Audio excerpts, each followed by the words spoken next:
This summer, we're replaying favorite listener episodes from the first 4 seasons of Rounding Up, like this one from season 3. We'll return with all new episodes in early September. If you're an educator, I'm almost certain you've heard people say things like, "I am not a math person." While this may make you cringe, if you dig a bit deeper, many of those folks can identify specific experiences that convinced them that this was true. In fact, some of you might secretly wonder if you're actually a math person.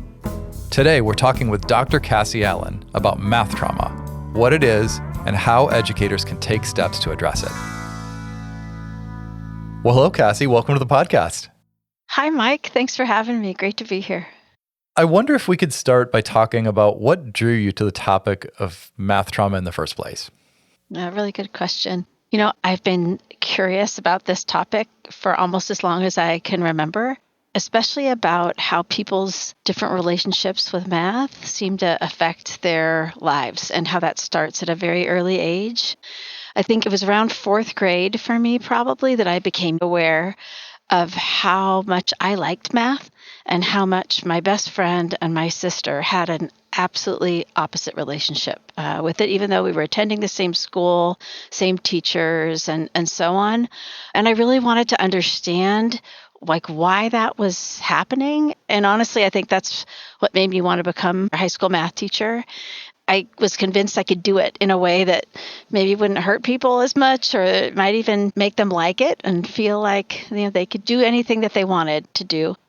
But it wasn't until many years later, as a professor of education, when I was teaching teachers how to teach math, that this topic really resurfaced for me in a whole new way. In my family, among my friends, and if you're somebody who's taught math, you're the math emergency person. And so I had collected over the years stories of people's not so awesome experiences with math. But it was when I was asked to teach an algebra for elementary teachers course that was actually the students' idea. And the idea of this course was that we'd help pre-service elementary teachers get a better window into how the math they were teaching was planting the seeds for how people might access algebra later. On the very first day, the first year I taught this class, there were 3 sections. I passed out the syllabus. In all 3 sections, the same thing happened. Somebody either started crying in a way that needed consoling by another peer, or they got up and left, or both.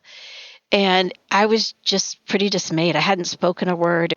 The syllabi were just sitting on the table. And it really made me want to go after this in a new way. I mean, it just made me feel like something different was happening here. This was not the math anxiety that everybody talked about when I was younger. This was definitely different. And it became my passion project, trying to figure out how we disrupt that cycle. Well, I think that's a good segue because I've heard you say that the term math anxiety centers this as a problem that's within the person, and that, in fact, this isn't about the person. Instead, it's about the experience, something that's happened to people that's causing this type of reaction. Do I have that right, Cassie? 100%. And I think this is really important. When I grew up and when I became a teacher, I think that was an era when there was a lot of focus on math anxiety, the prevalence of math anxiety. Sheila Tobias wrote the famous book, Overcoming Math Anxiety. This was especially a problem among women. There were dozens of books, and there were a number of problems with that work at the time, and that most of the research people were citing was taking place outside of math education. The work was all really before the field of neuroscience was actually a thing. Lots of deficit thinking that something is wrong with the person who is suffering this anxiety.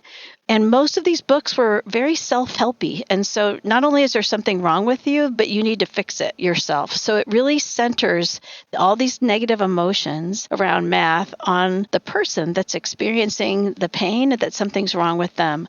Whereas math trauma really shifts the focus to say, no, this reaction, this emotional reaction, nobody's born that way, right? This came from a place, from an experience. And so math trauma is saying, no, there's been some series of events, maybe a set of circumstances that this individual began to see as harmful or threatening, and that it's having long-lasting adverse effects And that those long-lasting effects, this kind of triggering that starts to happen, is really beginning to affect that person's functioning, their sense of well-being, when they're in the presence, in this case, of mathematics.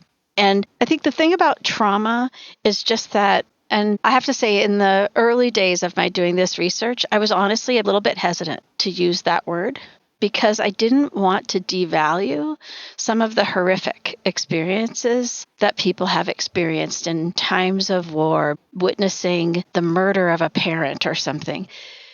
But it's about the brain. It's how the brain is responding to the situation. And what I think we know now, even more than when I started this work, is that there is simply trauma of everyday life. There are things that we experience that cause our brains to be triggered. And math is, unfortunately, this subject in school that we require nearly every year of a young person's life. And there are things about the way it's been taught over time that can be humiliating, ridiculing, that can cause people to have just some really negative experiences that then they carry with them into the next year.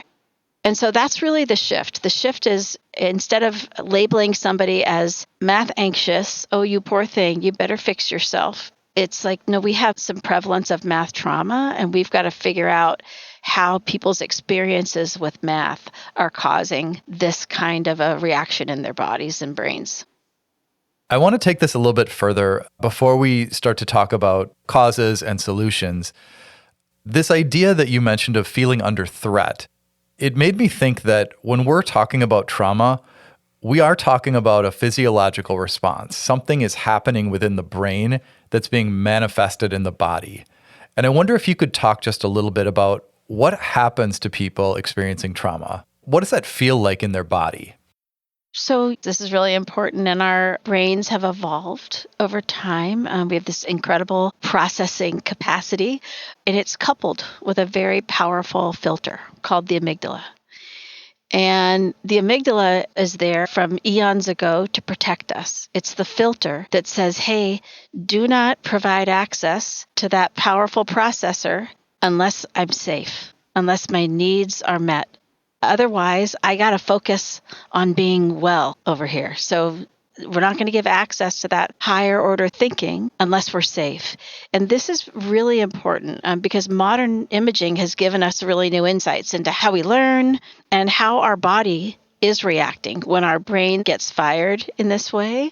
And so, when somebody is experiencing math trauma, you know it. They sweat, their face turns red, they cry. Their body and brain are telling them, get out, get away from this thing. It will hurt you. And I just feel like that is so important for us to remember, because the amygdala also becomes increasingly sensitive to repeat negativity. So it's one thing that you have a bad day in math, or you maybe have a teacher that makes you feel not great about yourself, but day after day, week after week, year after year, that messaging can start to make the amygdala hypersensitive to these sorts of situations. Is that what you were getting at with your question? It is, and I think you really hit on something. There's this idea of repeat negativity causing increased sensitivity, I think has real ramifications for classroom culture or the importance of the way that I show up as an educator. It's making me think a lot about culture and norms related to math in schools. I'm starting to wonder about the type of traumatizing traditions that we've had in math education that might contribute to this type of experience. What does that make you think? Oh, for sure. Unfortunately, I think the list is a little long of the things that we may have been doing completely inadvertently. Everybody wants their students to have a great experience. And I actually think our practices have evolved.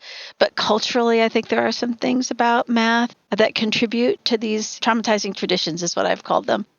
Before we go there, I do want to say just one other thing about this trauma piece, and that is that we've learned about some things about trauma in childhood. And a lot of the trauma in childhood is about not a single life-altering event, but childhood trauma is often about these things that happened repeatedly, where a child was being ridiculed, being treated cruelly. And it's about that repetition that is really seeding that trauma so deeply, and that sense that they can't stop it, that they don't have control to stop the thing that is causing them pain or suffering. So I just wanted to make sure that I tagged that, because I think there is something about what we've learned about the different forms of childhood trauma that's especially salient in this situation. And so I'll tie it to your question, which is think about some of the things we've done in math historically. We don't do them in every place, but the ability grouping that has happened over time. It seems to go in and out of fashion. When a kid is told they're in the lower class, oh, this is something you're not good, that's the slower math. We often use speed to measure understanding. And so smarter is not faster.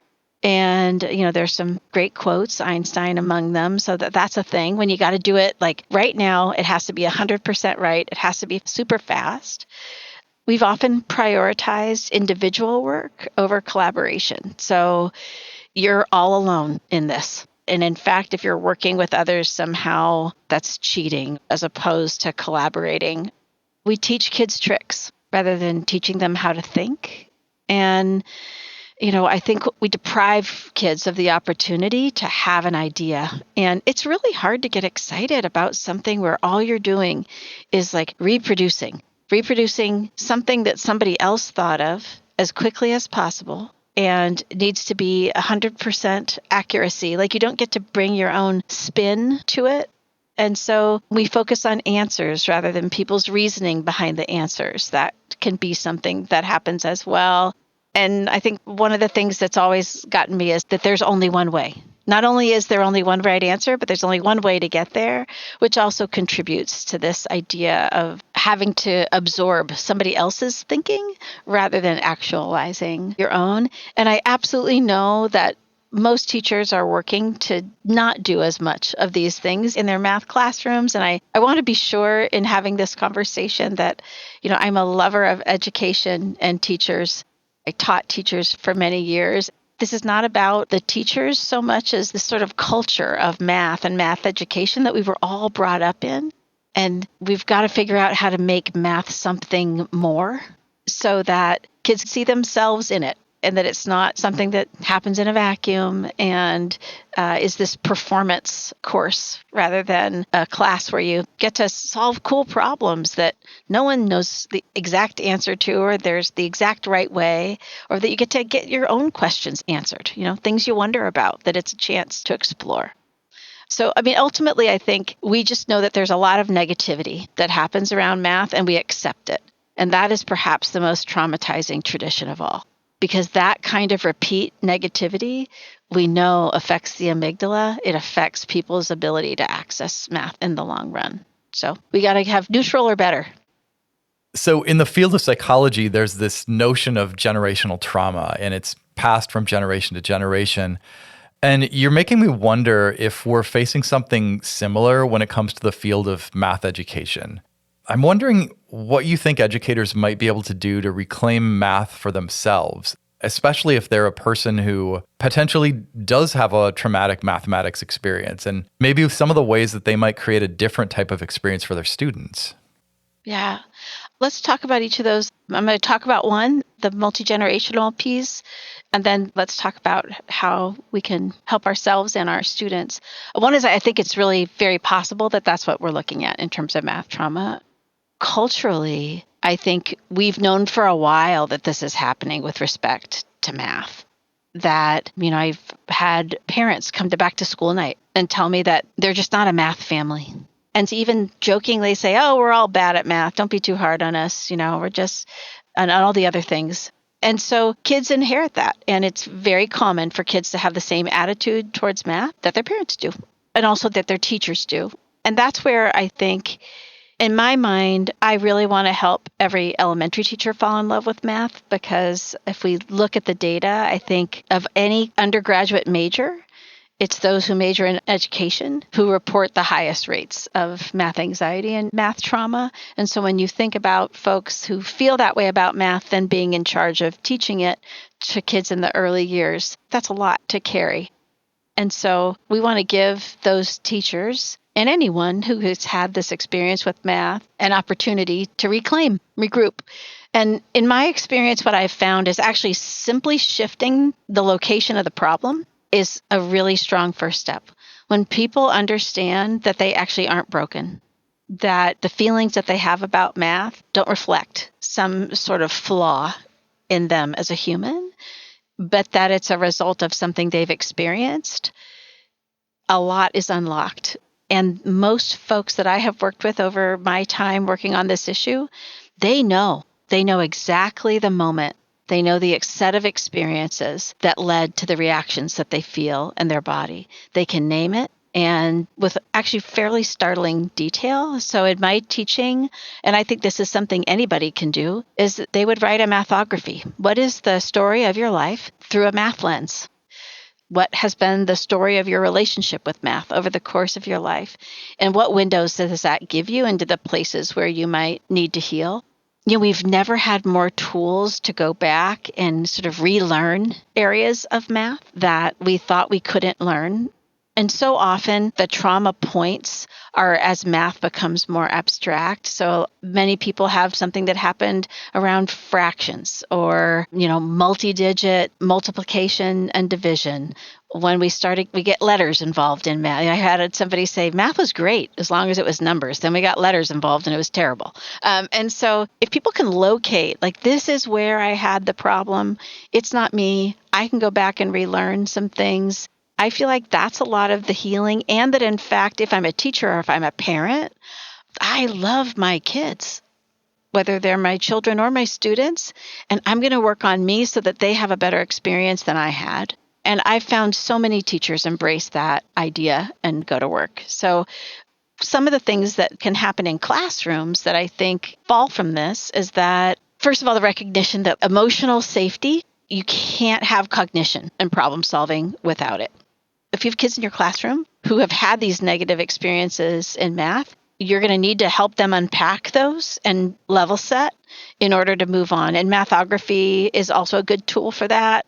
Some people use breathing, making sure that when you encounter kids that are exhibiting math anxiety, that you help them localize the problem outside of them. No one is born with math anxiety. It's the math of school that creates it. And if we ignore it, it's just going to get worse. So some people feel like they can kind of smooth it over. I think we need to give kids the tools to unpack it and move beyond it. But it's so widespread. And I've encountered teachers who were like afraid to go there. It's like the Pandora's box. My advice to them is that if you will open the box and heal what's inside, the teaching becomes much easier. Whereas if you don't, you're fighting that uphill battle all the time. Students will feel more safe in classrooms where mistakes are opportunities to learn, where they're not a bad thing, and where they see each other as resources, where they are not alone, and where they can collaborate and really take responsibility for each other's learning. So some of the most powerful classrooms I've seen where there were a lot of kids who had very negative experiences with math, a teacher had succeeded in creating this learning environment, this community of learners where all the kids seem to recognize that, somebody would have a good day, someone else would have a not good day, but it would be their turn for a good day a few days from now. And so we're all just going to take care of each other as we go. I think some things that teachers can keep a particular eye on is being sure that kids are given authentic work to do in math. It's really easy to start giving kids what we've called busy work, but work that really isn't engaging their brain. And it turns out that boredom cycle triggers the negativity cycle, which can actually get your amygdala operating in a way that is not as far from trauma as we might all like to think. And so while it isn't the same kind of math trauma that we're talking about here, it does affect the amygdala. And that's something we should be aware of. And so this is something I think kids should learn about their brains in school. I don't know if it's the math teacher's job, but if they haven't learned about their brains yet, when you get them, I would recommend teaching kids about their brains, teaching them strategies for when they feel that kind of shutdown, that headache, like I can't think. Because most of the time, they actually can't. And they need to have some kind of reset. Another tip, just in terms of disrupting that trauma cycle in the classroom, is that by the time kids get to be third, fourth grade and up, they know who is good at math, or they've labeled each other, who's good at math, who's struggled. Even if they are not tracked and sorted, they've assessed each other. Sometimes they've put those labels on themselves. And so if a teacher has the skills to assign competence to those students that may be being labeled as low status mathematically in their classroom, and it takes a teacher that knows their students well. But if you happen to see that a student that maybe has low status with computation, but wow, they are really good at developing the visuals for a math problem, or they're really great at kind of illustrating a story or drawing others out in a collaborative group, but finding an area of competence that's authentic. Sorry to go on and on. I could sit here and talk to you about this all day, but those are some of the things I would recommend. Well, I think there's a few things that jump out, and I wanted to take them in little bits. I'm going to try to summarize, and then I want to come back and pick these up a little bit. So one of the pieces that you named really struck a chord with me, which is recognizing as an educator that I have a story about mathematics that is playing out maybe just under the level of consciousness that bubbles up here and there. Like when you mentioned the traumatic experiences, my head went back to third grade with multiplication tables, and I can see myself sitting in the seat. And when you mentioned fractions, again, I could see myself facing the board in third grade, looking down at a workbook where we were supposed to be adding fractions with denominators that were not common. And I had this moment of just dread in my stomach because I remember just thinking, I don't know what is happening at all. And I'll say biographically, I think I spent the first 7 or 8 years of my teaching career carrying those things with me in the way that I approach students. I knew that they weren't good for me, but I didn't really have a compelling sense of what could be different until I actually took some mathematics education courses and really started to understand mathematics and how children's ideas develop. And it did allow me to decenter the problem for myself and say, actually, I can make a lot of meaning out of mathematics. What I experienced was not mathematics. It was memorizing a bunch of stuff and practicing a bunch of procedures. This idea that decentering where the problem is from the educator or in classrooms from the student really, really feels powerful. I think it's a huge gift that we can give to our students and also to ourselves. The other piece that I'm really thinking about is this idea of positioning students and finding competency. That really stands out as something that I could attend to as a classroom teacher. I suspect that people who are listening can think about their own class of students. You as an educator probably know who the other kids think of as good at math. And I suspect you also know who they think isn't good at math. Knowing that kids know those stories as well, I could do something about that. I could look at the students who have low status and think about ways that I could raise them up. That feels really tangible. Like I could take and start thinking about that when I ask students to share their ideas. And I could do that tomorrow. It doesn't take a master's level course in mathematics to do that. Does that make sense, Cassie? I love all of that so much, 100%.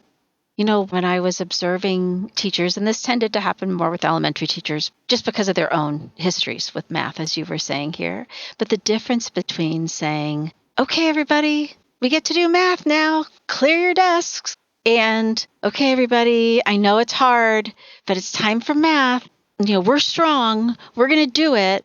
But there is this underlying kind of, I don't really like this either, but we got to do it, as opposed to, we're going to discover something new today. And so really just kind of listening to some of those implicit messages in the words that we choose, that's something we can change in a moment as well. Well, I think you and I could probably go on and continue this conversation for a long time. If I'm someone who's listening, are there resources you would recommend for someone who wants to continue learning about these ideas? Yeah, absolutely. For me, sort of the OG of this line of thinking is Jo Boaler, who most math teachers will know. She's the first person I ever heard use the word math traumatized. And before I embarked and dove deeper into my math trauma research, I went down to Stanford and met with her. And she was wonderful and encouraging of like, oh, no, go. This is great. There's a woman named Ebony McGee, who's the founder of Our Rights. She's a professor at Vanderbilt. She's doing some work with math identity that I think touches on this subject in a valuable way. I mean, I think this whole area of developing positive math identity is tightly connected to the math trauma work. And honestly, anyone who is doing work around child trauma and neuroscience and how we are seeing the development of the brain is going to provide some interesting resources. I have to say my all-time favorite is a book that I believe it is out of print, so it might be a thrift books purchase. But Dr. Judy Willis wrote a book called Learning to Love Math. Looks like you might be familiar with it. And I really think she did a lovely job in that book in a way that is absolutely targeting teachers to help us see how these very small actions that we take in the classroom could make a really big difference in terms of how our students see and experience the subject that we care about so much. I think that's a great place to stop. Thank you so much for joining us, Cassie. It's really been a pleasure talking with you. Oh my goodness, Mike. Thank you so much. It's really been an honor to be here. Thanks for having me. This podcast is brought to you by the Math Learning Center and the Meyer Math Foundation, dedicated to inspiring and enabling all individuals to discover and develop their mathematical confidence and ability.